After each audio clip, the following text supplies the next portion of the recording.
Hari itu, langit Baghdad tampak muram. Awan berarak seperti gulungan kapas abu-abu, menutupi matahari.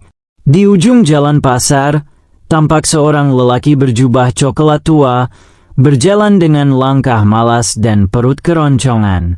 Lelaki itu tak lain adalah Abu Nawas, sang pujangga nyeleneh yang dikenal di seluruh Baghdad bukan karena kekayaannya, melainkan karena akal bulusnya yang kerap membuat raja dan menteri geleng kepala.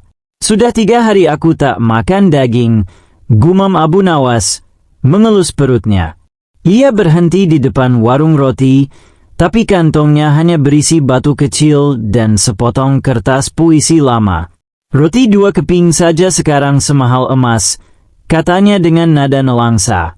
Lalu, ia menatap orang-orang yang berlalu lalang di pasar.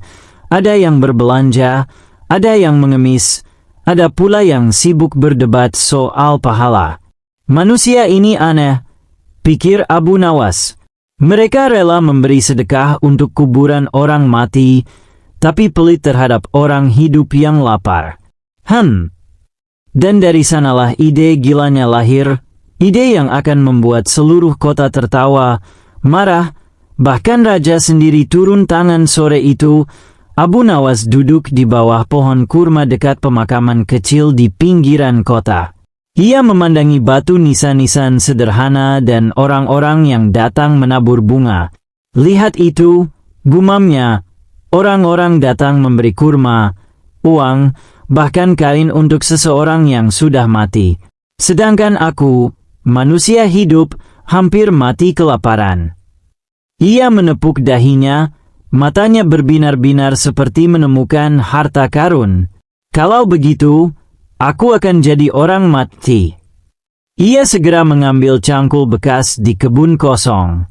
Di situ ia menggali tanah sedalam lutut, lalu menancapkan batu besar dan menulis dengan arang bekas pembakaran. "Di sini bersemayam Abu Nawas sang dermawan. Doakanlah dia, niscaya rezekimu mengalir tanpa henti." Setelah itu, ia mengambil jubah compang-camping dan duduk di dekat kubur, pura-pura menjadi penjaga. Ia melantunkan doa-doa dengan suara lirih dan mata pura-pura berkaca-kaca. "Wahai orang yang lewat," katanya ketika ada warga datang, "ini makam seorang wali besar. Barang siapa bersedekah di sini, hidupnya akan penuh berkah." Keesokan harinya, keajaiban kecil terjadi. Seorang pedagang datang membawa sekeranjang kurma. "Ini sedekah untuk Abu Nawas sang dermawan. Semoga aku laris berdagang," katanya sambil meletakkan kurma di batu nisan. Abu Nawas menunduk hormat, menahan tawa di balik janggutnya. Setelah pedagang itu pergi, ia dengan cepat memakan kurmanya. Tak lama, datang pula seorang ibu tua membawa sekantong uang perak kecil. "Wahai penjaga makam," katanya lembut, "tolong sampaikan doa saya pada arwah Abu Nawas. Anak saya sakit, semoga sembuh." "Insya Allah, Bu," jawab Abu Nawas penuh hikmat. "Arwah beliau sangat penyayang." Begitulah, setiap hari makin banyak orang datang, membawa roti, uang, kain, bahkan madu. Abu Nawas tertawa dalam hati, hidup memang indah kalau kita pura-pura mati. Namun, rumor cepat menyebar di Baghdad. Para warga membicarakan makam Abu Nawas si dermawan yang katanya membawa keberkahan luar biasa. Pedagang yang sedekah di sana laku keras. Ibu-ibu yang berdoa di sana anaknya sembuh. Air tanahnya pun harum. Kabar itu akhirnya sampai ke istana. Raja Harun al-Rashid yang tengah minum teh bersama wazirnya mendengar berita itu. Raja mengangkat alis. Abu Nawas sudah meninggal. Menteri tertawa kecil, "Sepertinya begitu, Paduka. Tapi aneh, saya baru saja melihatnya minggu lalu meminjam roti di pasar." Raja tertawa keras. "Kalau begitu, aku ingin melihat makamnya sendiri. Siapkan kuda dan pengawal. Mari kita ziarah ke arwah Abu Nawas." Keesokan harinya, suara derap kuda menggema. Rakyat berlarian ke pinggir jalan. Rombongan kerajaan datang dengan bendera berkibar dan para pengawal berzirah penuh. Di bawah pohon kurma itu, Abu Nawas yang sedang menghitung hasil sedekahnya langsung pucat pasi. Waduh, itu Raja Harun. Kalau ketahuan, aku bisa benar-benar dikubur hidup-hidup.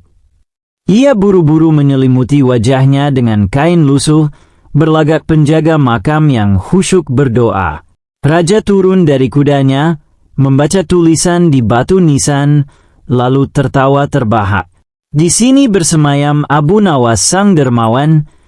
Hahaha, jadi dia sudah mati. Betul, tuanku, jawab Abu Nawas dengan suara dibuat serak. Saya penjaga makamnya. Raja menatap tajam. Penjaga makamnya, ya? Baik. Kalau begitu, gali kuburnya. Aku ingin memastikan arwah temanku ini benar-benar damai. Abu Nawas langsung gemetar. Ampun, tuanku, itu tidak sopan. Raja berkata datar, aku raja, aku ingin lihat. Para prajurit pun menggali. Setiap sekop tanah yang terangkat membuat Abu Nawas kian pucat. Hingga akhirnya, terlihat sebuah karung lusuh berisi sandal bekas, tongkat patah, dan beberapa roti busuk. Raja tertawa terbahak-bahak. Inikah jasad Abu Nawas? Atau hasil masakan penjaga makamnya? Rakyat yang berkerumun ikut tertawa. Ada yang berbisik, ada pula yang menunjuk Abu Nawas dengan wajah penasaran. Raja menatap tajam ke arah penjaga makam. Wahai penjaga, siapa sebenarnya engkau? Abu Nawas akhirnya berlutut. Ampun, tuanku, sebenarnya sayalah Abu Nawas. Tapi saya hanya ingin mengajarkan sesuatu kepada rakyat. Raja menyipitkan mata.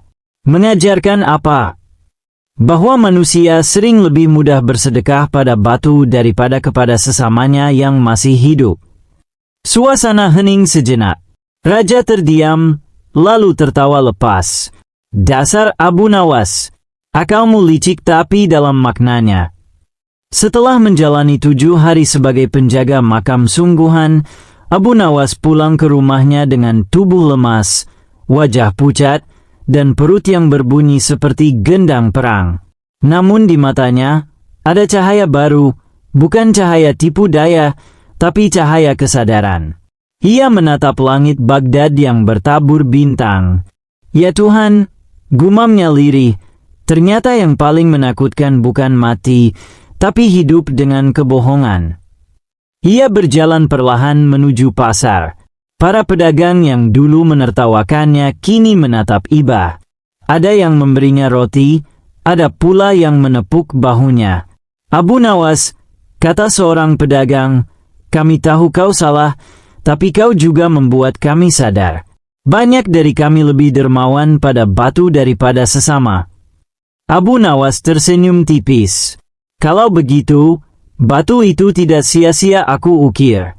Ia telah menghidupkan hati kalian yang mati. Namun beberapa hari kemudian, terdengar kabar baru di Baghdad. Orang-orang berkata bahwa kuburan palsu Abu Nawas kini benar-benar menjadi kuburan sungguhan. Benarkah? Tanya seorang warga. Benar. Setiap malam terdengar suara tawa kecil dari bawah tanah. Kadang juga ada cahaya keluar dari tanahnya. Rakyat berkerumun di sana setiap malam, sebagian berdoa, sebagian penasaran. Raja yang mendengar kabar itu menggeleng tak percaya. Abu Nawas memang belum mati, tapi kisahnya belum selesai rupanya, kata sang raja sambil tersenyum.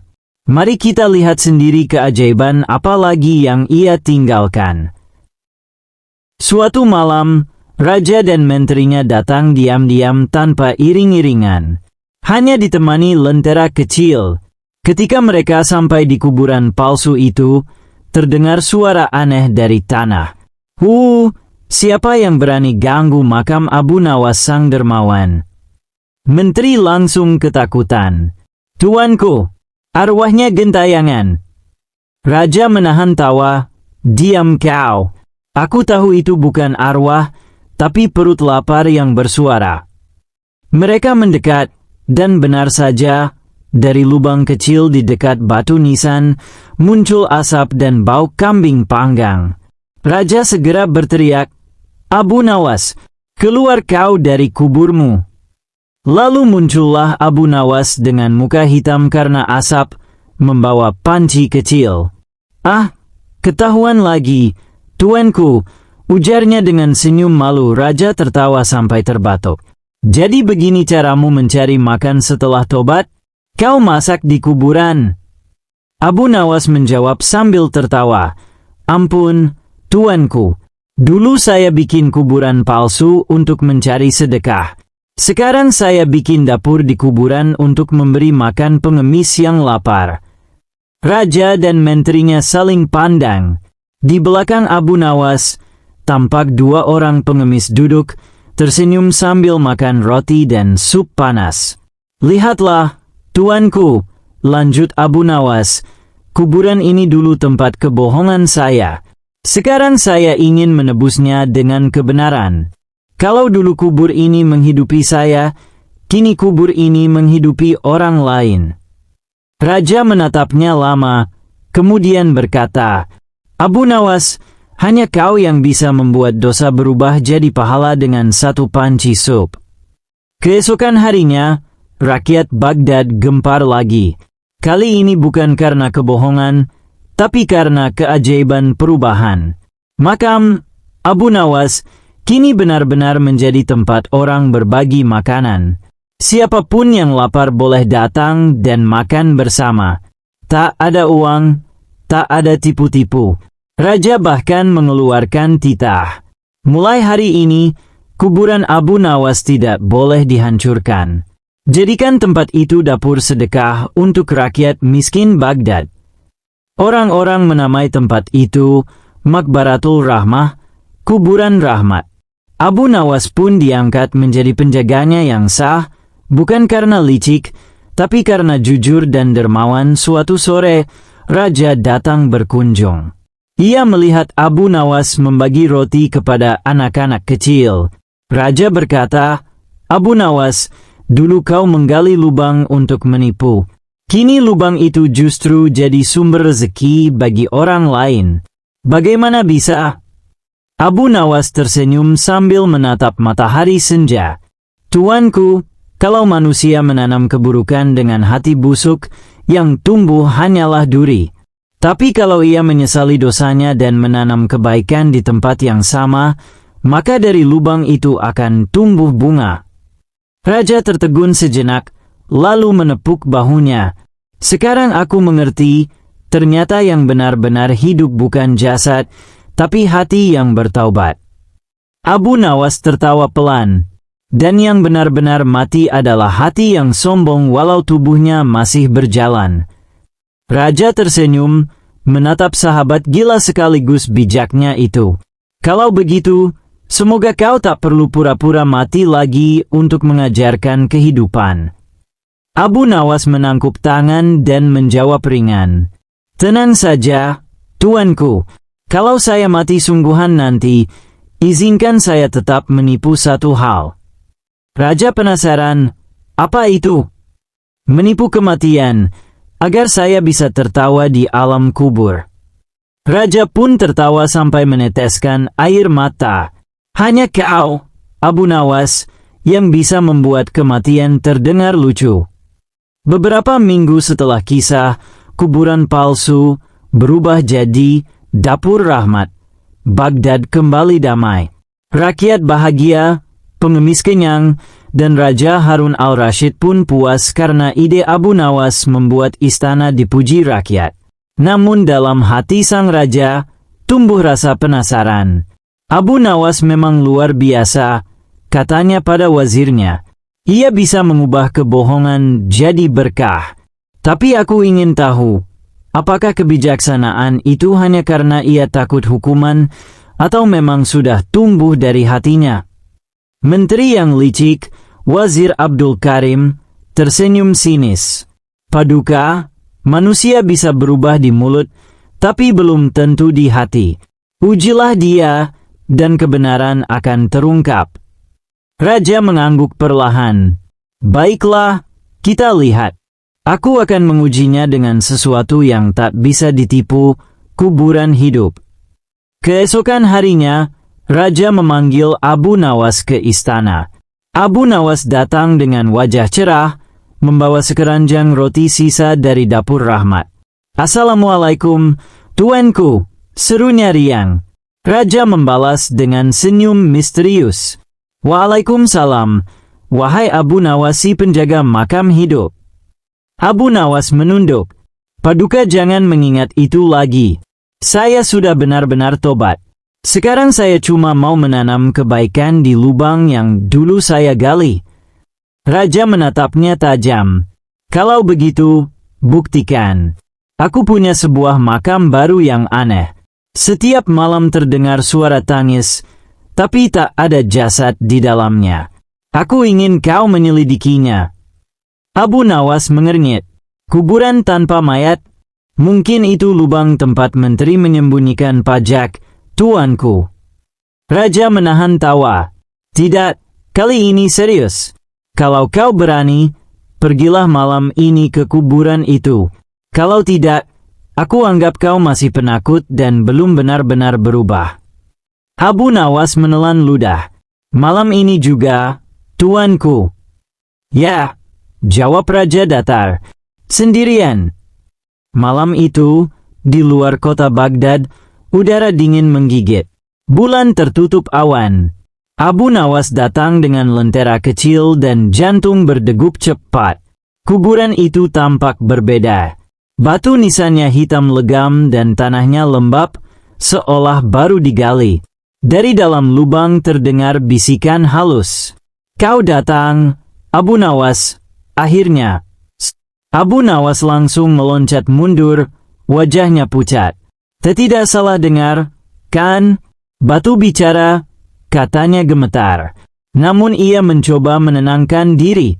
Tenang, Abu Nawas. Dulu kau menipu orang dengan kuburan palsu, sekarang giliran kuburan menipu kau. Ia menatap batu nisan itu dengan tegas. Siapapun kau, keluarlah.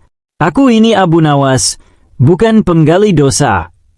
Dan tiba-tiba, suara berat bergema dari tanah. Kalau kau Abu Nawas, masuklah ke kubur ini, maka kau akan tahu rahasia kehidupan setelah kematian. Abu Nawas berdiri di tepi lubang itu, menatap gelap yang dalam. Aku gila kalau masuk, tapi aku lebih gila lagi kalau kabur. Raja pasti menertawakanku, katanya dalam hati. Akhirnya ia menarik napas panjang dan berkata lantang. Baik, kalau memang takdirku harus berhadapan dengan kematian, aku masuk, tapi ingat, aku tak mau disambut hantu tanpa hidangan. Ia melompat ke dalam lubang. Begitu kakinya menyentuh dasar, lentera padam. Gelap total. Tapi anehnya, setelah beberapa detik, cahaya kecil muncul dari dinding tanah seperti cahaya bintang. Di depan matanya, muncul sosok berjubah putih dengan wajah lembut. Selamat datang, Abu Nawas, katanya. Aku bukan hantu, aku adalah penjaga rahasia. Kau dulu mempermainkan kematian. Sekarang kau harus menjawab satu pertanyaan. Apa arti hidup bagi seseorang yang pernah mati 2 kali? Abu Nawas berpikir sejenak, lalu tersenyum.